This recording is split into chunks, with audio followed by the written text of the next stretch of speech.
Michael, my husband of 19 years, dropped a bombshell on me, his voice tinged with a cold detachment. I've gotten a younger woman pregnant. I prefer her.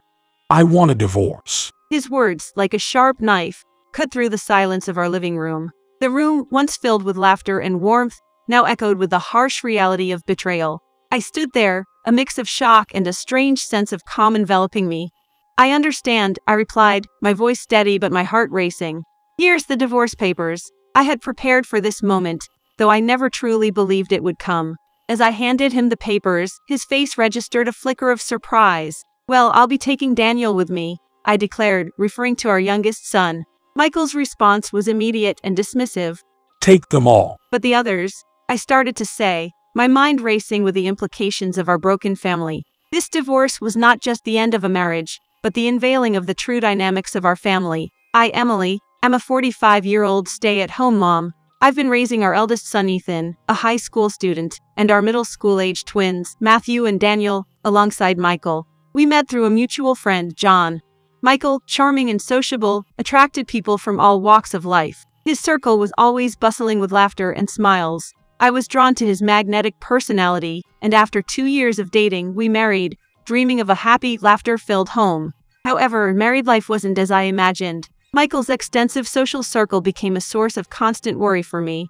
During my pregnancy with the twins, I noticed my husband coming home late more frequently. I believed his story about a friend who was struggling with serious issues and needed his support. Never did I imagine that this friend was a woman he was involved with romantically. Had I not accidentally come across an email from her, I might have never discovered his betrayal. When his affair came to light, he desperately pleaded that it was just a fling and not serious, even going as far as to kneel down. Our friends also implored me to forgive this one-time mistake. Torn between hurt and love, I eventually forgave him, but regaining trust in him took over 7 years. Just when life seemed to be getting back to normal before the affair, I discovered I was pregnant with our 4th son. My husband, who had cheated during my previous pregnancy, promised he would never repeat the same mistake. Believing in him once more, I welcomed our new baby 8 years later, despite his disappointment at having another boy.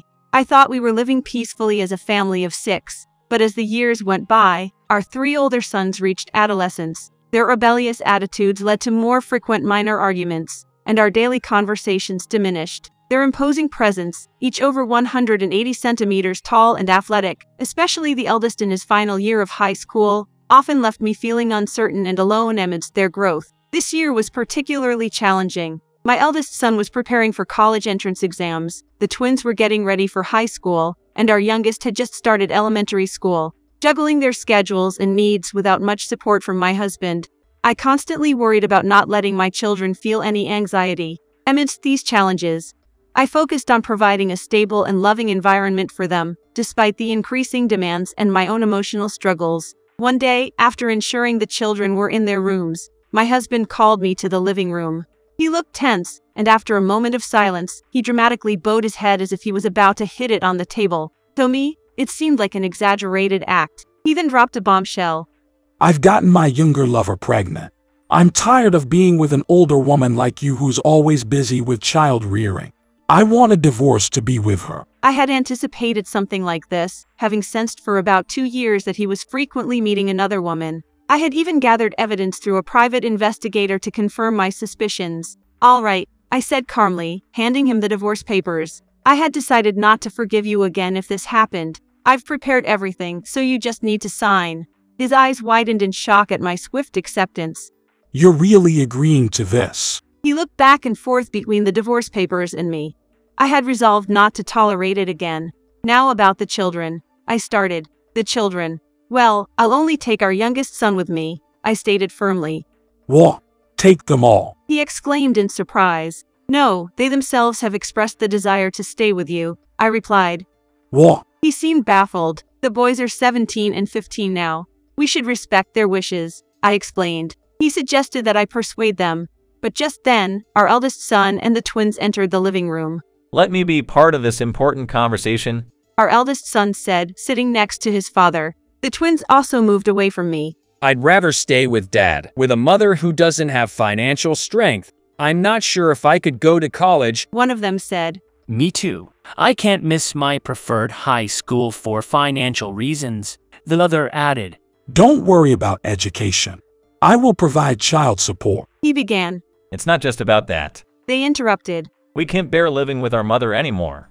She is always nagging. We'd prefer a younger, more beautiful mother over a tired and nagging one. They joked, referencing their father's 22-year-old girlfriend.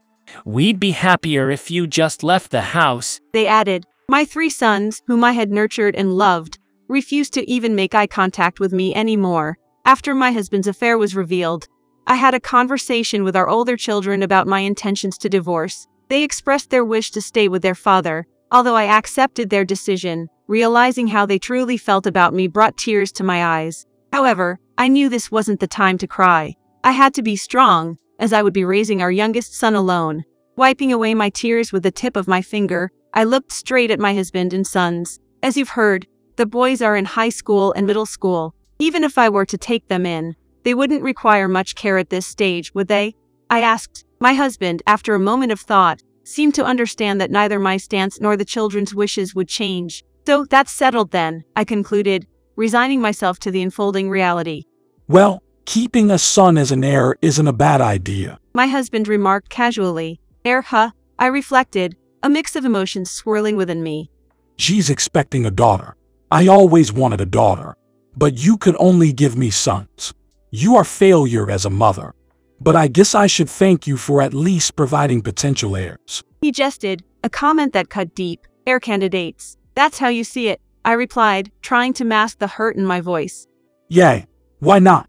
It's a relief for me not to hear that the eldest must inherit everything. He responded nonchalantly. The whole idea of an heir is outdated. I thought it was always going to be our eldest, but maybe I should try harder. One of the sons chimed in jokingly. I decided to stay silent, not to add to the conversation that seemed so alienating. Listening to my husband and sons talk, a sense of emptiness washed over me. I wondered what the 19 years of marriage and the love I had poured into raising our sons really meant. I never sought gratitude or a return for my love and care, but it was disheartening to realize that my efforts and affection had seemingly gone unnoticed. It's surprising how much the boys seem to resent you. My husband remarked with a laugh.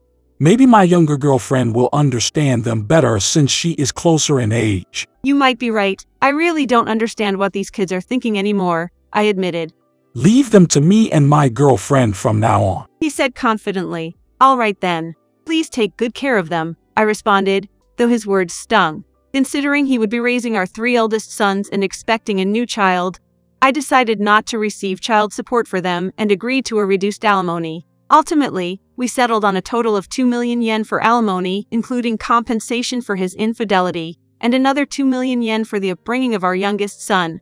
Although the amount for child support left me somewhat dissatisfied, considering our youngest son's needs until adulthood, I chose to compromise, acknowledging my husband's responsibilities towards our other children and the new baby. When we discussed the protection and conditions for our agreements, my husband, underestimating me as a mother, disdainfully declared, I have no intention of leaving my important heirs with someone like you. It seems his girlfriend initially had reservations about living with his 3 sons, but she reluctantly agreed. A week after finalizing the divorce terms, I packed our belongings and left the house where we had lived for 19 years, taking our youngest son with me. I rented an apartment in the same school district to avoid uprooting my son's life, starting anew. As I moved out, my husband began his cohabitation with his young lover. However, a month after the divorce, my ex-husband called, sounding utterly exhausted. Can you take them back? He asked desperately. Pardon, I was taken aback. If things continue this way, she's threatening to leave. He explained. That's unfortunate, I replied, somewhat detached. Why do you sound so indifferent? He protested. Well, we are divorced now, so we are strangers, aren't we? I pointed out. He grumbled but then pleaded. Forget that. Just take back all 3 boys. They're not objects. What do they say about this? I asked. It's not about what they want anymore. If this continues, our life together will be ruined. He argued. And who initially disrupted their lives? Wasn't it you and your girlfriend with your unreasonable demands? I reminded him. He faltered, unable to respond. What exactly did the boys do? I pressed for clarity. Well, their attitude hasn't changed since you were here, but she's uncomfortable. She thinks they might be harassing her behind my back. He explained. The fact that their father had an affair and impregnated his mistress, asking for a divorce because he preferred someone younger, was already hard on them. Don't you think the boys have their own feelings about this situation? I counted. Even so, He trailed off. Is this harassment just your assumption, or has she specifically mentioned what she dislikes about the boys? I asked, seeking more detail. He elaborated that his girlfriend was not only struggling with the constant tension due to the boys' exam preparations but was also shocked by the amount of food consumed by growing teenagers. It appeared that my ex-husband had relied on his girlfriend to some extent to help with the kids, but since he had barely participated in child-rearing himself, he was unable to provide the necessary support. Suddenly thrust into the role of a mother to 3 teenage boys, the girlfriend's reality was far from the life she had envisioned. At just 22 years old, she found the situation overwhelming, and her accumulated frustrations had reached a breaking point. That sounds like you just needed to step in between your sons and her to support her, I suggested. if only they had cooperated a bit more. He lamented. What do you expect from teenagers, especially when they've been put in this situation because of their parents' selfish actions? Weren't you prepared for some resistance? I questioned. Is everything my fault now? He asked, defensively. What, are you trying to say there's a reason for being cheated on? It's ridiculous. Even if there were issues on my side, you were the one who cheated and initiated the divorce for your mistress, I pointed out. Yes, but you're their mother, aren't you? He retorted. Being their mother doesn't mean I'm the only one responsible for them. You, as their father, are equally responsible. It's about time you started acting like it, instead of just creating more children, I replied firmly. After a pause and a heavy sigh, he offered a proposal. If you take them back, I'll recalculate and pay 40,000 yen per child per month for child support. Really? I was surprised. Yes, just take them back. All right, but thinking you can solve everything with money shows you're not fit to look after them, I said. Really? If it's 40,000 yen per child per month, that's about 13 million yen in total. You're okay with that? Yes, of course. And don't forget, we had agreed if I ended up taking the boys back, you'd pay the reduced amount of alimony on top of the regular child support. I'll claim that as well. It's all part of our agreement, I reminded him. What? I forgot about that. Don't worry, my lawyer will handle it, I assured him. After ending the call, I immediately contacted our eldest son to discuss the new arrangements and prepare for their return. Reflecting on the time of our separation, I was hesitant, but I couldn't abandon my children. The next day, my 3 eldest sons arrived at the apartment. They apologized for the harsh words they had said before and revealed the truth. When I had first discussed the divorce, they had decided together to stay with their father. We thought Dad would try to cut down on alimony and child support using the new baby as an excuse. We expected him to commit to paying properly if we said we'd stay. The eldest explained.